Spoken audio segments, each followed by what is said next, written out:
E aí, pessoal, começando mais um Innovation Hub Show para falar hoje sobre bastidores de TV, bastidores de transmissão. Acho que muita coisa que vocês veem no ar aí e às vezes até se perguntam como isso acontece, né? Hoje a gente vai desmistificar, mostrar aí alguns equipamentos que o pessoal usa nos bastidores, principalmente para fazer transmissão ao vivo.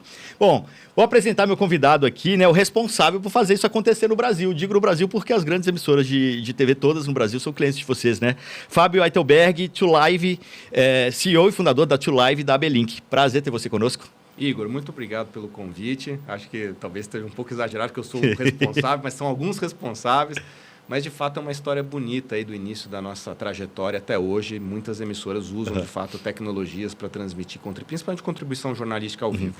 Acho que todo mundo já viu nos jornais, né? O pessoal entrando ali e chegando muito em cima do fato, né? Às vezes chega tão rápido que você fica pensando, nossa, como que ele conseguiu chegar aqui na moto rapidinho e já está transmitindo a imagem de um acidente, né? No caso dos jornais ali, os vespertinos, ou mesmo o jornal de notícia mesmo, né? Cara, como que ele conseguiu fazer isso acontecer e, às vezes, lugares inóspitos, às vezes difíceis de acesso.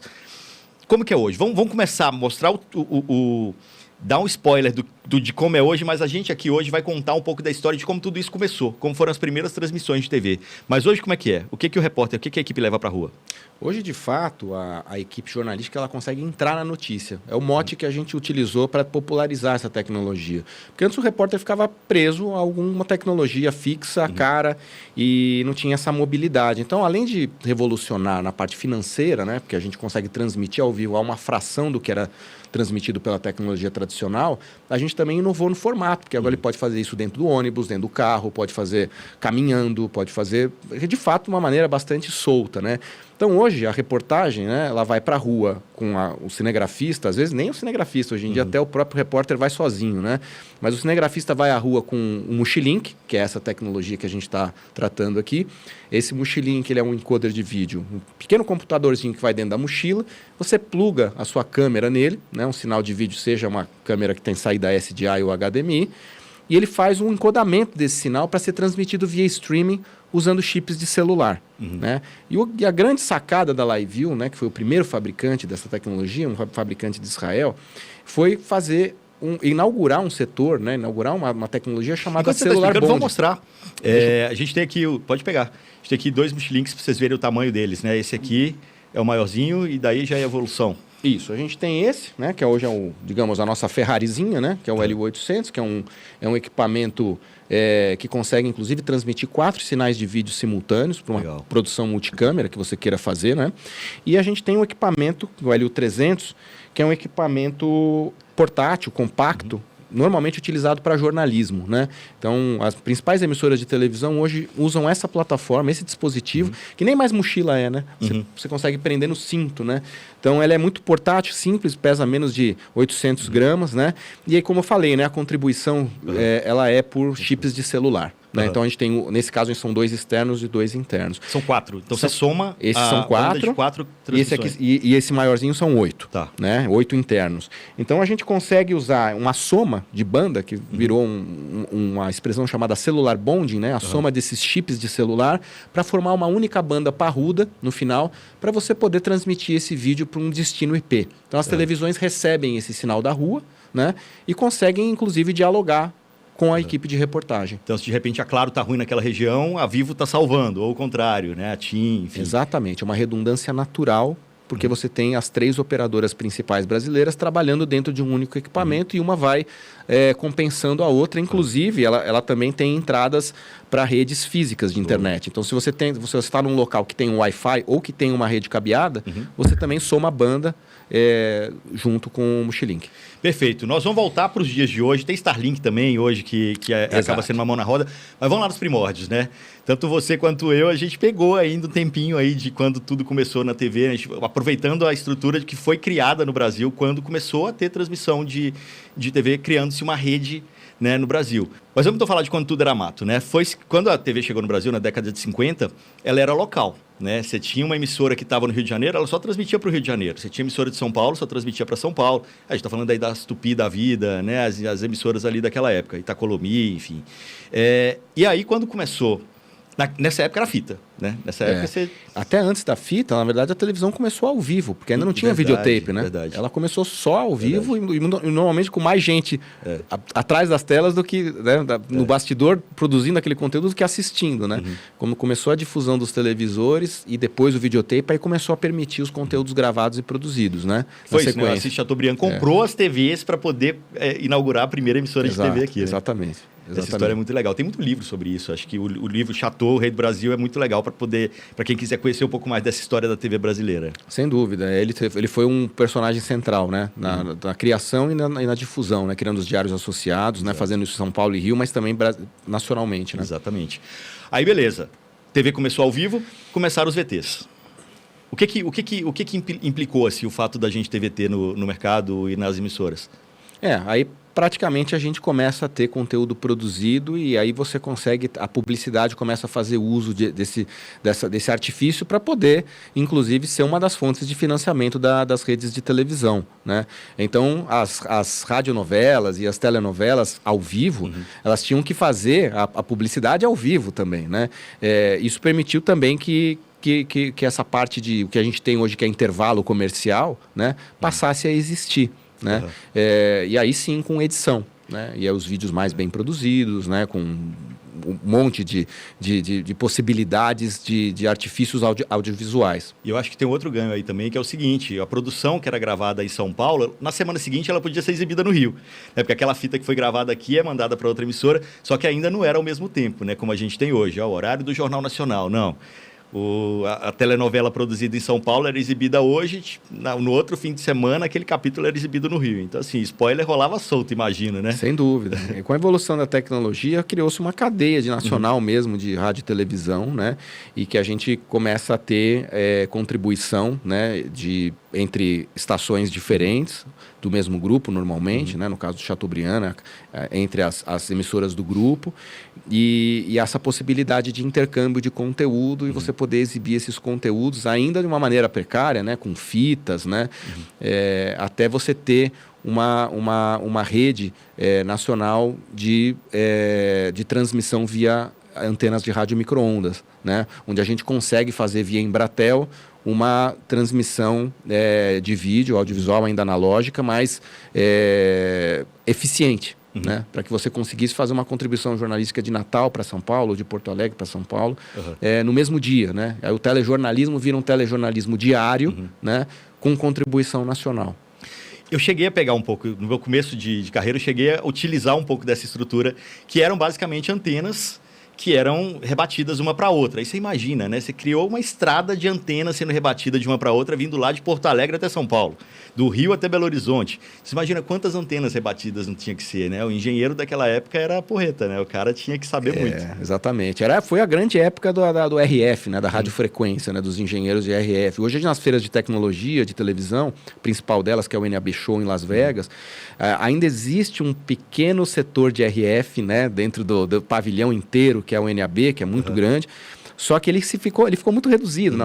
Antes que ele era preponderante, ele era a principal tecnologia, né? Hoje ela ainda existe, claro, ainda existem algumas transmissões radiofrequência, mas já não é mais o que era, né? Então, agora bem pontual. Exato. Mas aí eu lembro muito bem, assim, que acontecia... Era raro, mas acontecia com frequência, que às vezes caiu uma chuva forte e aí, de repente, aquela chuva pegava uma dessas antenas e a antena virava um pouquinho de lado, aí deixava de fazer o sinal passar.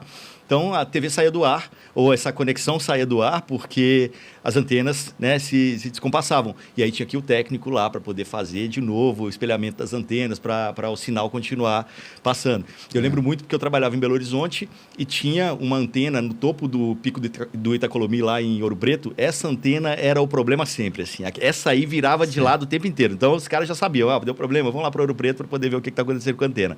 Fazia de novo o sinal acontecer. E aí, com isso, né, como você acabou de falar, a gente tem o jornalismo em tempo real, digamos assim, né? Conectado ali com todas as praças. Exatamente. Eu lembro também, nessa mesma época, provavelmente, que você estava vivendo isso, eu vivi também trabalhando com jornalista em televisão, que a gente tinha que comprar os horários na Embratel para poder transmitir as contribuições jornalísticas. Então, eu trabalhei uma época no setor de rede, né? Que falava com as afiliadas.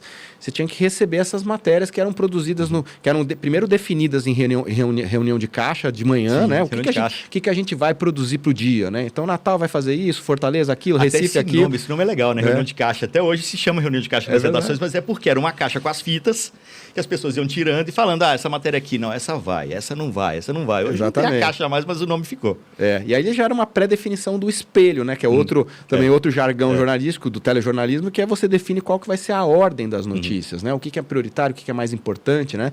E aí marcava-se um determinado horário, você tinha um tempo para aquela equipe local produzir aquele material, para depois ser gerado via Embratel, né? Então, aquele canalzinho de 10 minutos, às vezes não dava tempo, porque o cara estava terminando de editar e você tinha que... Você só tinha aqueles 10 minutos, você ficava pedindo para o Embratel, segura mais um minutinho e tal. E tinha que rodar em tempo real, né? Porque era fita. Então, você apertava o play, rodava, voltava, rebominava a fita e depois rodava de novo para você ter garantia de ter 2 gerações, né? Exato. Pensa que você tinha um canal, você comprava 10 minutos desse canal, que era ligando a sede, sei lá, vamos lá, Rio com São Paulo. Exatamente. Né? Então, São Paulo ia gerar para o Rio. Então, São Paulo dava o play na fita do lado de cá, esse vídeo ia para o satélite, descia lá no Rio, que o cara apertava o REC lá para poder gravar essa fita que estava dando play aqui, e vice-versa. Exatamente. Ficava os 2 caminhos. Quanto custava um negócio desse? 10 minutos? Olha, a gente são 2 formas de transmitir, né? Como satélite, que você acabou de falar agora, e a rede da Embratel, que era uma rede de rádio, micro-ondas de antenas, mas antenas muito parrudas, né? A Embratel cobrava na época, eu lembro que era algo assim, acima de alguns milhares de reais, 2, 3 mil reais para cada slot de 10 minutos, para você poder transmitir. E muitas vezes a gente perdia esse slot porque a matéria não estava pronta, não tinha o que fazer. Olha, deu um imprevisto aqui, não consegui editar, a afiliada falava, olha, não foi possível. Aí você tinha que comprar outro slot, né? Então é uma época que a Embratel reinava sobre a contribuição jornalística, né? E o satélite sempre foi muito caro. O satélite é um segmento espacial que você compra por hora, né? Você tem que reservar com 72 horas de antecedência, paga em dólar e não tem cancelamento. Reservou, vai ter que pagar, né? Então, e aí você tem a infraestrutura ainda para poder fazer isso acontecer de subida e descida, que sempre é uma estaçãozinha que a gente chama de SNG, né? Satellite News Gathering, vai lá, cobre aquela notícia e você tem que montar aquilo, posicionar a antena, né? O que hoje é outra, né? Com o mundo do Starlink, como você mencionou, as coisas mudaram bastante, né? E o Multilink também. Exatamente. E eu lembro também nessa época que, assim, quem tinha antena parabólica, morava no interior, tinha antena parabólica. A gente conseguia, às vezes, acompanhar essas transmissões, né? Porque a antena parabólica pegava isso. Tem até ministro caindo por conta de informações que passaram ali, né? Eu lembro do Rubens Recupero, que era um ministro, tipo, ele soltou um, tipo, não tem escrúpulo. Não tem assim, escrúpulo. Né? E aí aquilo foi pegado, aquilo foi pego numa transmissão dessas, que seria interna, né? E ele estava falando dentro de um outro contexto, enfim, mas aquilo ali foi recortado e ele caiu por conta dessa frase dele, que ele não tem escrúpulo. Eu lembro muito bem disso também. É verdade. Aí a gente evoluiu, Igor, depois dessa... isso eu estou falando de 2005, faz 20 anos apenas. É uma revolução tecnológica gigantesca, né? De 2005 para 2010, surgiram também as possibilidades de transmitir o mesmo conteúdo em fibra ótica. E aí pensou-se, então a fibra vai substituir o satélite, vai substituir o rádio micro-ondas. Em parte, sim, isso aconteceu. Né? Então, as emissoras maiores, como o SBT, Globo, Record, começaram a criar as suas próprias conexões de fibra ótica, conectando as suas estações. São Paulo, Brasília, Belo Horizonte, Rio de Janeiro, né, Curitiba. E aí não precisava mais comprar, porque tinha uma fibra ótica dedicada para poder fazer essa. Então, essa foi uma etapa seguinte, junto com a internet. Então, a internet que começou a DSL de uma maneira muito precária, mas já tinha a possibilidade de enviar matérias via FTP. Né? Então, só que demorava, porque a conexão era lenta. Né? Então, você tinha que começar a mandar matéria pouco antes da hora do almoço para ela poder ser exibida no final da tarde. Né? E poder checar, ver se chegou direitinho, às vezes dava falha né? na transmissão. Né? E nessa época eu lembro de viajar e ter que mandar material para ser exibido. E assim, hotéis naquela época não tinha estrutura de internet de alta velocidade para envio de vídeo e tudo mais. Então a gente já gravava num formato que era mais compacto. E aí eu lembro de ficar horas e horas na frente da loja da Apple para poder subir o material, roubando internet da loja da Apple, que era onde eu sabia que tinha uma internet boa. Ficava sentadinho lá do lado de fora, só subindo arquivo para poder ser transmitido do lado de cá. Mas antes disso, nessa época dos links também, Cara, fazer uma transmissão ao vivo de rua era uma coisa bem complicada, né? Você tinha os carros, né? Os furgões lá, as vans que iam, que era praticamente uma emissora de TV ali dentro de um carro.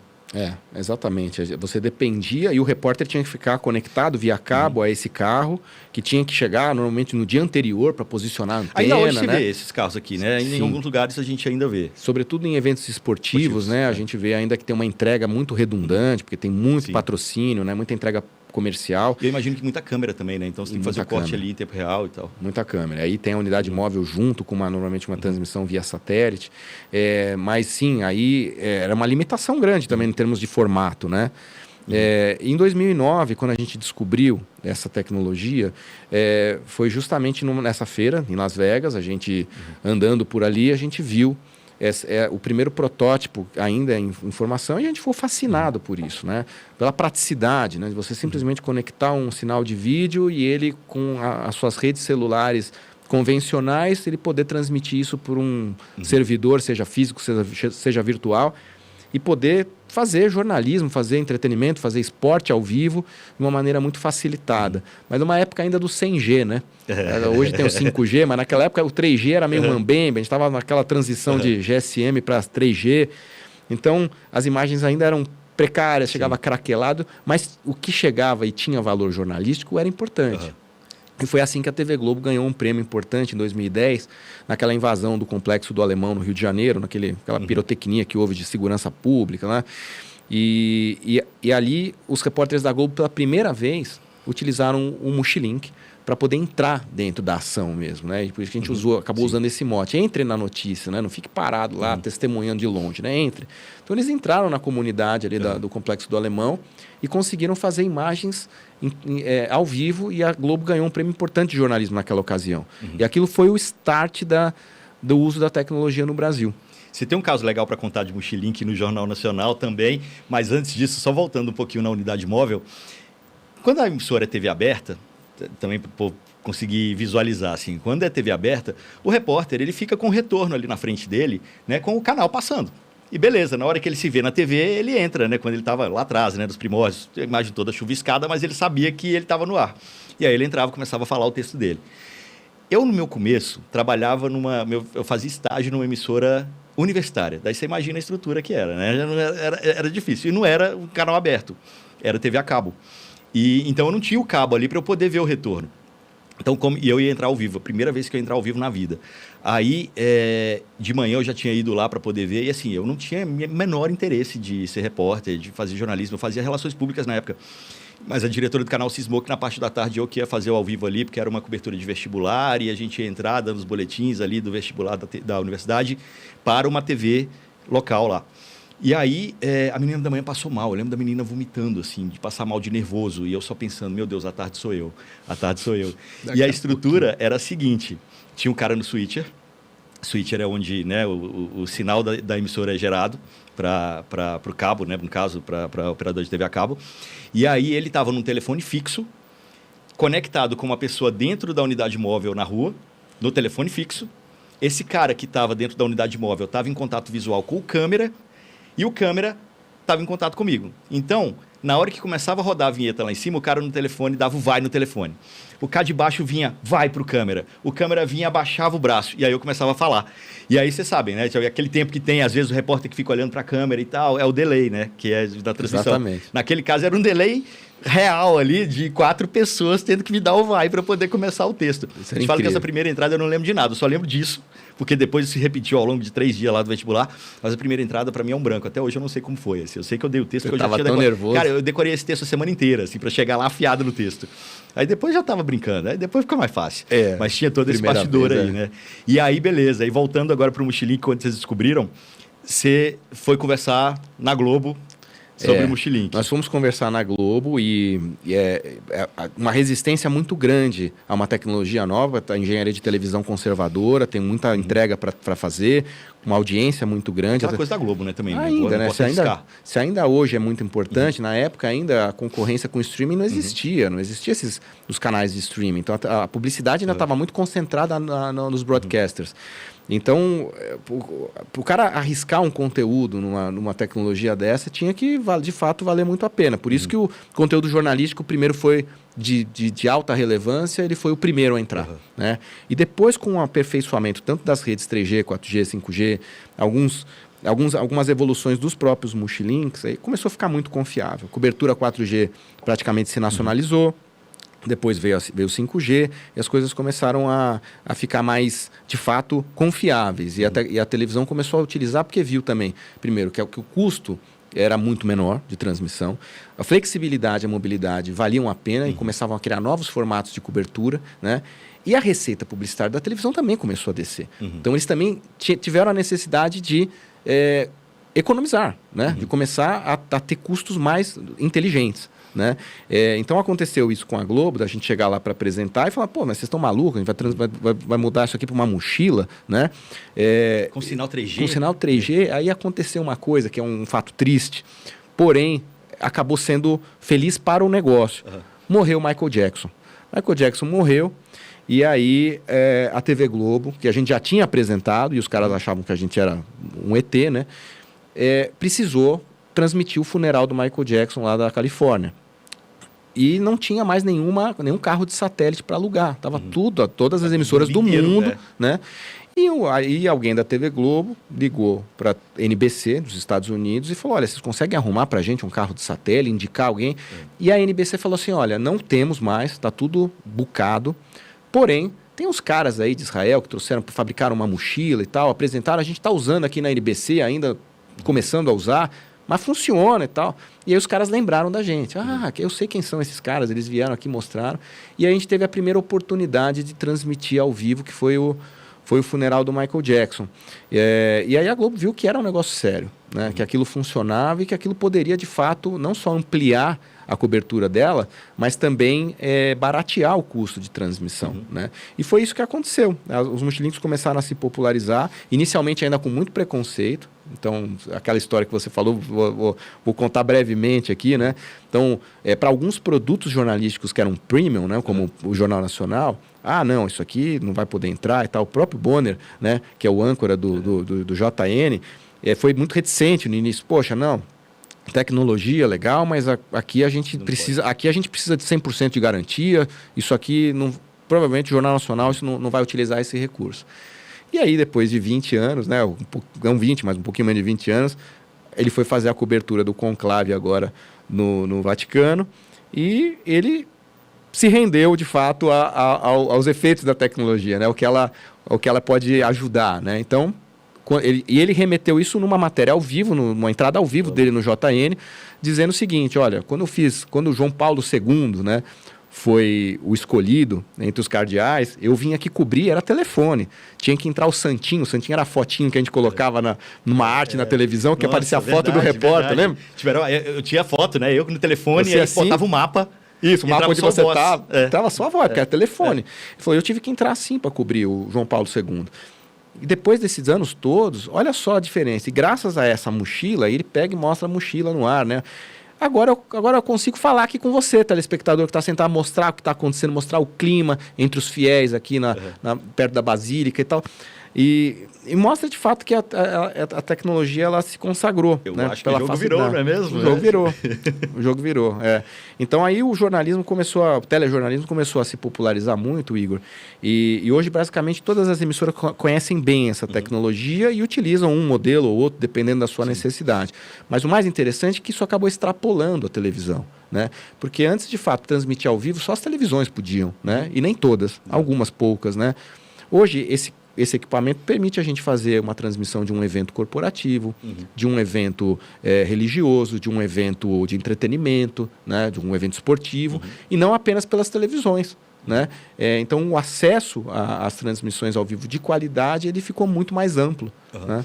Vamos falar um pouquinho de negócios antes, mas antes queria falar de alguns eventos também. Porque normalmente se usa isso em eventos, e eventos são aqueles momentos em que a gente vai e o sinal está fraco. Você fez Carnaval de Salvador, você fez muito evento também que a concentração de pessoas é muito grande. Pega os pavilhões aqui em São Paulo mesmo, né? Quando tem muita gente ali, o sinal acaba ficando mais fraco. Como que vocês lidam com isso? Veja, a gente depende do sinal de celular, né? Então você vai em todos esses lugares que você comentou, e mesmo em estádios de futebol, né? Quando você vai comprar uma pipoca, você vê o vendedor da pipoca assim, né? Aí você fala assim, o cara tá tirando uma selfie? Não, ele tá, na verdade, procurando sinal. Os meios de pagamento que usam uma taxinha de transmissão muito pequena, nem eles conseguem, às vezes, buscar um sinal para poder funcionar as maquininhas de cartão. Então a gente sofre com isso e sofreu ao longo desses 15 anos de tecnologia de Mochilink no Brasil, principalmente nos grandes eventos. O Carnaval de Salvador é um ótimo exemplo, né? A gente começou, praticamente não funcionava o Mochilink dentro do circuito Barrondina. Ali era praticamente milhões de pessoas, né? Tinha lá mais de quase 2 milhões de pessoas. Recife, mesma coisa. Então a evolução da tecnologia ajudou. A gente começou a ter uma compactação de vídeo maior, os Mochilinks começaram, mudou de 3G para 4G, depois para 5G, as gerações começaram a permitir uma transmissão também maior, mas a disputa de banda, ela continuava igual, né? Ou às vezes até pior, né? Nós começamos a pensar nisso e muito recentemente a gente criou uma startup para poder dar uma resposta a esse desafio, que é a OnNet. A OnNet ela surgiu para poder criar redes privativas, né, para determinadas aplicações. Significa que todo mundo pode fazer rede privativa? Não. Rede privativa significa que você vai ter uma rede que você vai ter uma garantia de banda porque ela é sua. E o chip não vai ser nem da Vivo, nem da Claro, nem da TIM. É o chip seu, né? Então você vai conseguir determinar para cada dispositivo dentro dessa rede qual é a banda que você quer, né? Qual o acesso que ele vai ter à internet, né? E você vai conseguir fazer com isso comunicação para os veículos de mídia, como nós fizemos agora em Salvador, para duas TVs locais, mais a principal produtora do Carnaval baiano, mas também outras aplicações para segurança, né, para transmissão de dados, né? Então o agronegócio pode ser um setor muito beneficiado por essa tecnologia. A agricultura de precisão precisa fazer correção de GPS em tempo real para que o trator passe no local certo. A colheitadeira, a semeadora, todo maquinário agrícola pode ser, que já é inteligente, boa parte desse maquinário é inteligente. Quando eu digo inteligente, que cabe um chipzinho, né? Ele se torna inteligente. E aí você consegue fazer isso com uma rede privativa sem depender, quando não há possibilidade de você utilizar uma rede confiável, né, de uma cobertura boa das operadoras tradicionais, você criar uma rede que você possa fazer isso. De onde vem esse sinal? Satélite? Esse sinal pode vir de qualquer lugar, porque para distribuir isso que a gente faz numa rede privativa, a gente precisa ter uma fonte. Essa fonte que a gente chama de backhaul, ela pode vir do satélite, ela pode ser uma combinação de estações de satélite, até mesmo de Starlink, você usar alguns Starlinks para fazer isso. Pode ser um cabo rebatido? Pode ser um cabo, pode ser uma tecnologia de fibra, pode ser uma fibra que você pega e você também vai distribuir essa capacidade dessa fibra. Então, ou pode ser via rádio também. Então, a fonte ela é variável. Legal. A partir do momento que a gente tem essa fonte, a gente vai tratar de distribuí-la, né, dentro desse ambiente que pode ser um estádio, pode ser uma fazenda, pode ser uma indústria e pode ser também um circuito onde vai haver uma cobertura jornalística. Então, pensando em aplicações práticas assim para negócios, seria, sei lá, uma fábrica que você precisa ter. Hoje a fábrica 4.0 ela é toda conectada. Então, às vezes, sei lá, o sinal dentro de uma fábrica que normalmente é afastada dos grandes centros pode ser ruim, e você fazendo um negócio desse, você tem uma cobertura perfeita para sua fábrica rodar bonitinho. Exatamente. Já tem montadoras de automóvel no Brasil com redes corporativas, já tem o setor de portos e aeroportos, já tem portos e aeroportos conectados com redes privativas para não depender da rede pública por conta da eficiência que é uma rede privativa. Eu já citei o agronegócio, mas a indústria 4.0, como você falou, é um dos principais setores beneficiados por isso. Hoje a automação industrial é gigantesca, as máquinas são todas inteligentes, né? Então são vários os setores que podem ser beneficiados. A própria segurança pública ela pode ser beneficiada por isso, né? O monitoramento do Exército, o monitoramento das polícias militares, das guardas civis metropolitanas, elas podem ser beneficiadas por isso, porque tem determinadas operações que elas não podem ficar vulneráveis. Você precisa de comunicação plena, né? Então, esses são alguns dos exemplos de negócios práticos que uma rede privativa pode de fato fazer a diferença. Muito bom. E aí, falando agora de Starlink, você já citou Starlink, né? Starlink, a constelação de satélites. Você sabe quantos satélites tem hoje de Starlink? Olha, são muitos. Eu nem me lembro qual que era o último Todo número dia tá lançando. Já passou de 1.000, assim. De fato. Última vez que eu vi era coisa de 7 mil e poucos, assim. Ele tinha uma projeção de passar 10 mil satélites, né?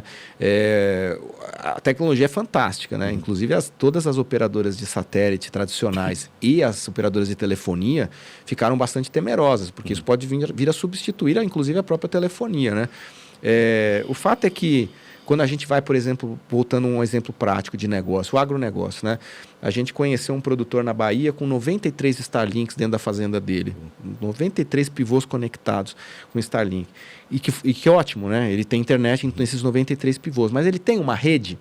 Ele não tem uma rede. Ele tem 93 pontos conectados que não se falam, né? Então, assim, o Starlink é uma revolução? Sim. Inclusive, na contribuição jornalística, às vezes a gente usa uma combinação. Né? No Rally dos Sertões, por exemplo, a gente faz isso. Utiliza um Mochilink com um Starlink, porque o Mochilink ainda é muito útil, porque ele usa a banda de celular que tiver disponível e ele encoda o vídeo para poder mandar isso para algum lugar. O Starlink é apenas uma conexão de internet. Quando eu falo apenas, não estou minimizando, mas ele não encoda o vídeo, ele não faz a codificação do vídeo. Sim.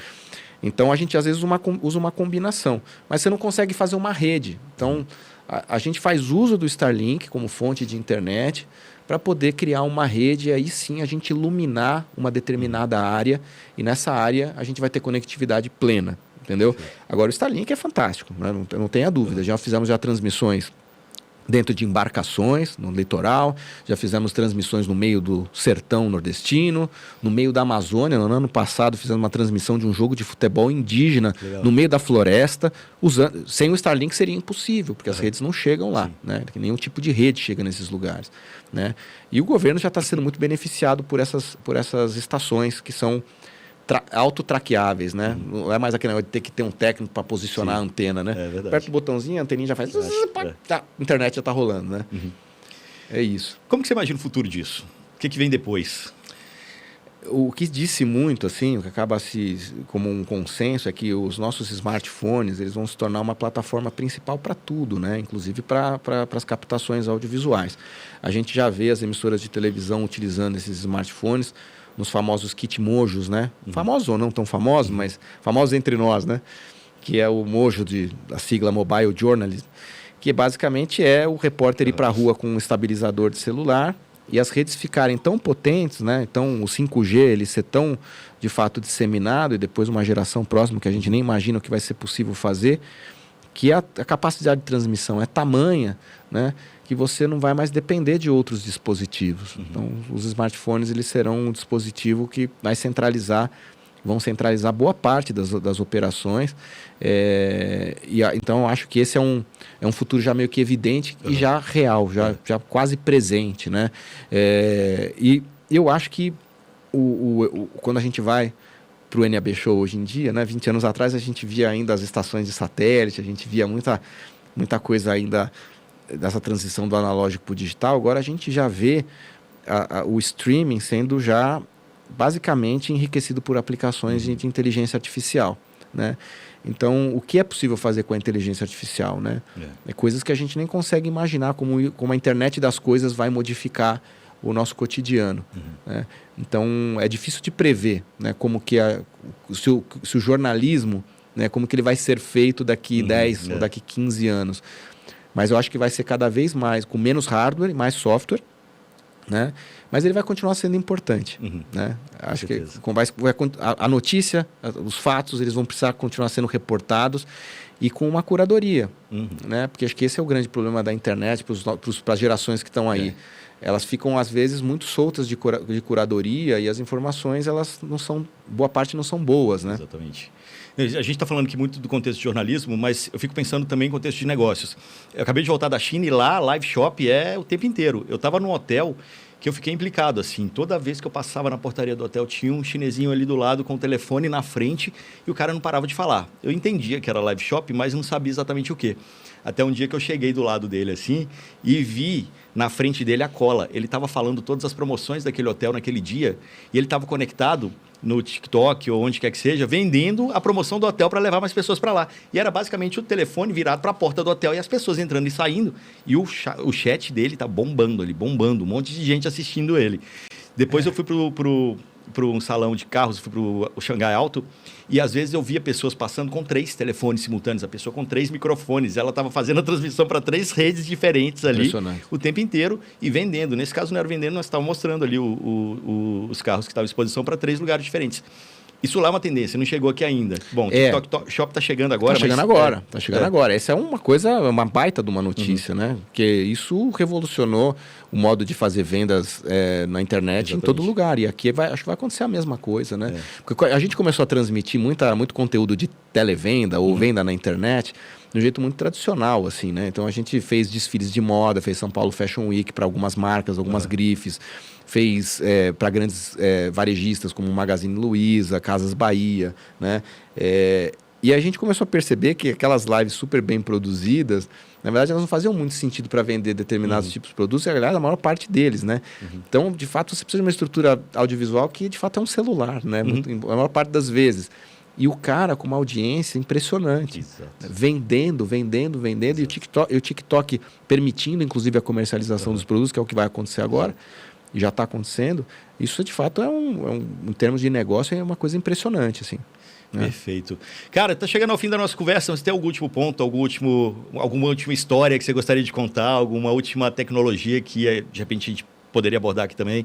Olha, eu acho que essas histórias que a gente conversou aqui, elas contam um pouco dessa evolução, né? E tentam dar algum tipo de pensamento do que vai ter para frente, né? A gente está muito atento ao que há de novo de dispositivos, né?